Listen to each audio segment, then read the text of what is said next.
छत्रपती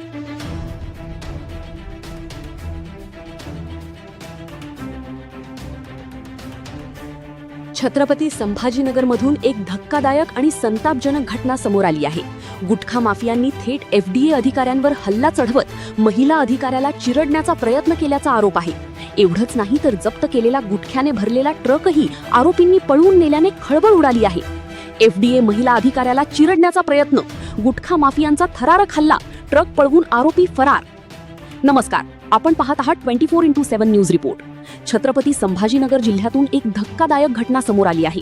गुटखा माफियांच्या विरोधात कारवाई करण्यासाठी गेलेल्या FDA अधिकाऱ्यांवर थेट जीवघेणा हल्ला करण्यात आल्याची माहिती समोर आली आहे. महिला अधिकाऱ्यांना चिरडण्याचा प्रयत्न करत आरोपींनी गुटख्याने भरलेला ट्रकही पळवून नेला. मिळालेल्या माहितीनुसार वाळूज परिसरातील रहीमपूर येथे अन्न व औषध प्रशासनाच्या पथकाने गुप्त माहितीच्या आधारे छापा टाकला होता.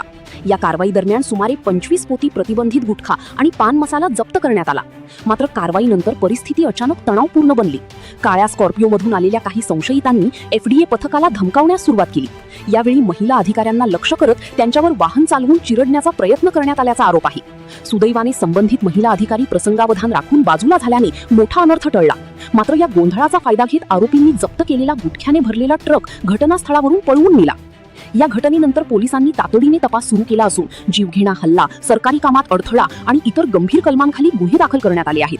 पोलिसांनी 2 आरोपींना ताब्यात घेतले असून फरार आरोपींचा शोध सुरू आहे. गुटखा माफियांची मुजोरी आता थेट सरकारी अधिकाऱ्यांवर हल्ल्यापर्यंत पोहोचल्याने कायदा आणि सुव्यवस्थेचा प्रश्न पुन्हा ऐरणीवर आला आहे. अशाच ताज्या आणि विश्वासार्ह बातम्यांसाठी 24x7 न्यूज रिपोर्टला लाईक, शेअर आणि सबस्क्राईब करायला विसरू नका. 24x7 न्यूज रिपोर्टसाठी वृत्तसंकलन विभाग, सटाणा, नाशिक.